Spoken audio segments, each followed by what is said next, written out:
Sir ಈಗ ಅನುಶ್ರೀ ಅವರು ಕೂಡ ಒಂದು ಡ್ರಗ್ಸ್ ಇದರಲ್ಲಿ ಅವ್ರು ವಿಚಾರಣೆ ಇವತ್ತು ಗಾಂಧಿ ಜಯಂತಿ ಹಾಗೂ ಈ ಒಂದು ಇದು ಬಂತು ಅದ್ರ ಬಗ್ಗೆ ಬ್ಯಾಡ್ ಯಾಕಂದ್ರೆ ಸಾಕಷ್ಟು ಸಮಸ್ಯೆಗಳು ನಡೀತಾ ಇದೆ. ಐ ಥಿಂಕ್ ಎಲ್ಲದನ್ನ ಅವತ್ತು ಹೇಳಿದ್ದೀನಿ ಇವತ್ತು ಹೇಳ್ತಿದ್ದೀನಿ. I think it's in the department. ಆಮೇಲೆ ಅವರು ಇದನ್ನು ತಗೋತಾರೆ. ಆ್ಯಂಡ್ ನಾನು ಟೀಮ್ನು ಜಾಸ್ತಿ ನೋಡೋಕೆ ಹೋಗಿಲ್ಲ because of that, because it hertz ಪಾಪ ಅನಿಸುತ್ತೆ. I think it's not in our hand, it's in department hand. Department ಇದು ಮಾಡ್ತಾರೆ. ಅದಕ್ಕೆ ಮುಂಚೆ ನಾವು ಮಾತಾಡಬಾರ್ದು. ನೀವುಗಳು ಮಾತಾಡ್ಬೋದು. ನೀವೆಲ್ಲ ತಿಳಿದವರು, ನೀವು ಮಾತಾಡ್ತೀರಾ, ಮಾತಾಡಿ, ನೋ ಪ್ರಾಬ್ಲಮ್. ಬಟ್ ನನಗೆ ಎಲ್ಲರೂ ನನಗೆ ಒಳ್ಳೆಯವರು ಅಂತ ಅನಿಸ್ತಾರಮ್ಮ. ನನಗೆ ಹೆಂಗಮ್ಮ ಗೊತ್ತಾಗುತ್ತೆ ಅನುಶ್ರೀ ಹಿಂಗೆ. ನಾನು ಭೇದ ಭಾವ ಮಾಡಲ್ಲಮ್ಮ. ಎಲ್ಲರೂ ನೀವು ಆ್ಯಂಕರ್ ಆಗಿದ್ದಾರೆ, ನೀವು ಬಂದು ಮಾತ್ರ ನೀವು ಒಳ್ಳೆಯವರು ಅನ್ಸುತ್ತೆ. ಇವರು ಒಳ್ಳೆಯವರೇನೆ, ಎಲ್ಲರೂ ಒಳ್ಳೆಯವರು, ಎಲ್ಲರೂ ಬೇಕಾದವರೇನೆ.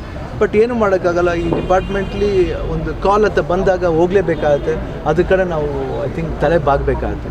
ನೋಡೋಣ, ದೇವರು ಆದಷ್ಟು ಬೇಗ ಯಾರು ತಪ್ಪಿಲ್ಲದ ರೀತಿ ಆಗ್ಬಿಡಲಿ ಅಂತ ನಾನು ಕೇಳ್ಕೊಳ್ಳೋದು ಅಷ್ಟೇ. ಪಾಪ ಯಾರಿಗೂ ಐ ಥಿಂಕ್ ಒಂದು ನೋವಾಗುತ್ತೆ. ಬಟ್ ಏನು ಮಾಡೋಕ್ಕಾಗುತ್ತೆ, ಈ ಥರ ಬಂದಾಗ we have to face it and go ಅಷ್ಟೇ. ಸರ್ ಚಿತ್ರಮಂದಿರಗಳ ಓಪನ್ ಬಗ್ಗೆ ಇವಾಗಲೇ ಐ ಥಿಂಕ್ ನಮ್ಮ ಪ್ರೊಡ್ಯೂಸರ್ಸ್ ಮೇಲೆ ಡಿಪೆಂಡ್ ಆಗುತ್ತೆ. ಪ್ರೊಡ್ಯೂಸರು, ಎಕ್ಸಿಬಿಟರ್ಸ್ ಅವರಿಬ್ಬರು ಯಾವ ರೀತಿ ಒಂದು ಅಂಡರ್ಸ್ಟ್ಯಾಂಡಿಂಗ್ ಬಂದು ಹೆಂಗೆ ಹೆಲ್ಪ್ ಆಗುತ್ತೆ, ಜನ ಯಾವ ರೀತಿ ಬರ್ಬೋದು ಅನ್ನೋದ್ರ ಮೇಲೆ ಡಿಪೆಂಡ್ ಆಗುತ್ತೆ.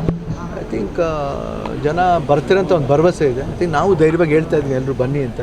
ಯಾಕಂದರೆ ಇವಾಗ ಥಿಯೇಟರ್ಸ್ನವ್ರಿಗೂ ಒಂದು ಲೆಸನ್ ಥರ ಆಗಿದೆ ಅಂದರೆ ತಪ್ಪಾಗಲ್ಲ. ಯಾಕಂದರೆ ಇನ್ನೂ ಚೆನ್ನಾಗಿ ನೀಟಾಗಿ ಇಟ್ಕೋತಾರೆ.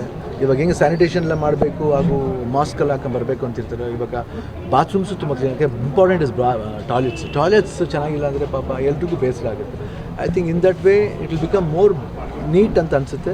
ಇನ್ನು ಮುಂದೆ ಒಳ್ಳೆ ಭವಿಷ್ಯ ಇದೆ ಅಂತ ನಾನು ಅನ್ಕೋತೀನಿ. ಯಾಕಂದರೆ I think covid has made us to learn lot of things.